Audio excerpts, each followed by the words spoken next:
Hello, beautiful people. Welcome back to our channel. Nigeria has not been this divided in history.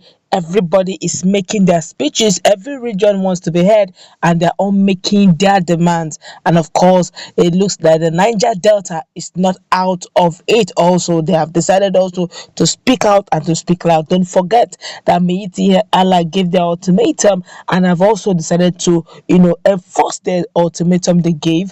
Of course, the Southerners are beginning to feel the heat, and the Southwesterners have also spoken concerning this matter. Well, Niger Delta, say their own is different. They have decided to speak also in their own interest. But before we go to the newspaper to find out what it is Niger Delta is telling the whole of Nigeria, and particularly to the Northerners, would like you to subscribe to our channel by clicking on the red subscribe button. Beside it, you will see a bell notification icon.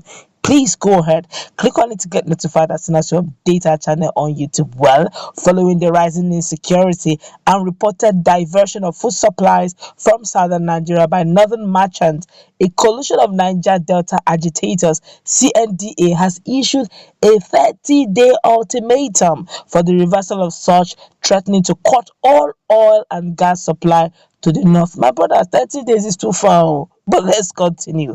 The coalition has also resolved that for their various roles and utterances in recent events, the Buhari-led federal government should immediately effect the arrest of Ahmed Abubakar, Sheikh Ahmed Abubakar Gume, the Bauchi state governor, and Bala Muhammad immediately. These guys are sitting governors, so let's continue.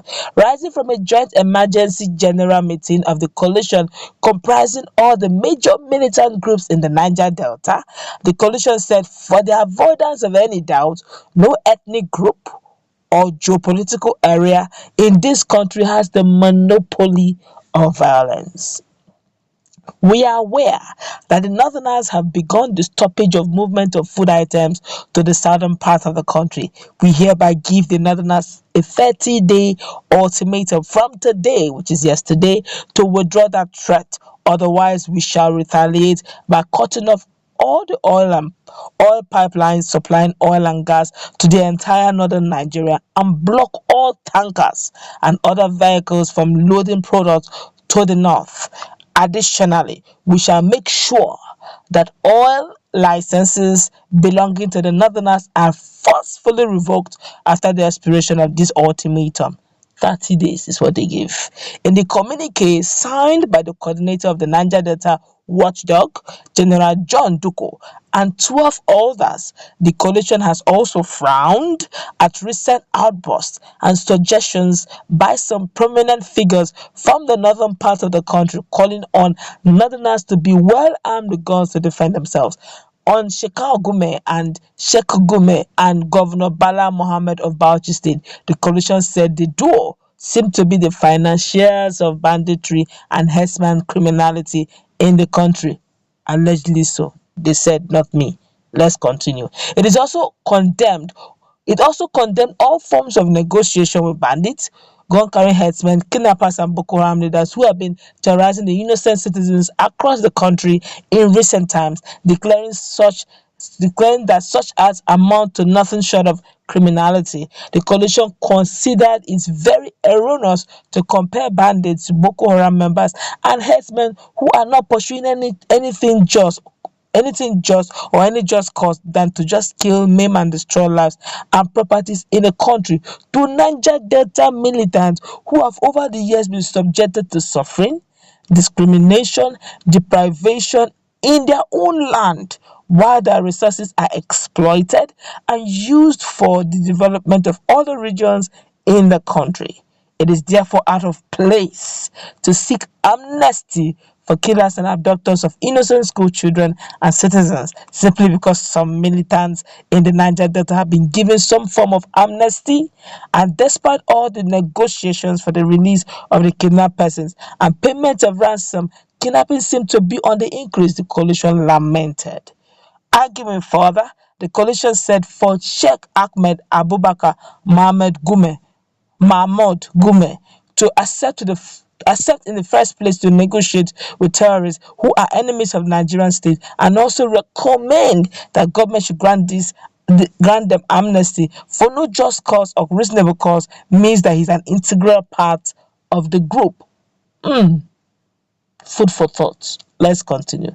It is quite appealing to learn that Sheikh Gume was even very furious with journalists for reporting the nefarious activities of these bandits, and even went on to brand journalists criminals for stressing on the criminality of the bandits. Interestingly, since the acclaimed leader of the bandits, Kachala Halilu Shubibo Seno has constantly addressed himself as the leader of all terrorists, which other names need to be given to a group of self-styled ones who have been doing all this high-profile kidnapping.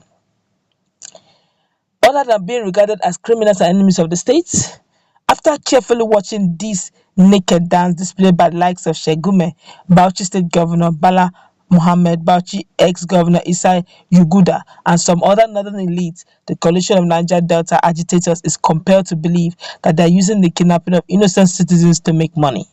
It is very clear that they are using the federal government, which is led by the northerner, to obtain the country's commonwealth, which belongs to all citizens of this country. Sheikh Gume's latest actions and utterances already suggest and indict him first as the grand patron and major financial banditry in Nigeria. Second, recommending that the bandits who have no just and concrete demands for the government to meet apart from receiving ransom for kidnapping means that this is a conduct pipe developed by the bandit to siphon the country's treasury, the coalition added.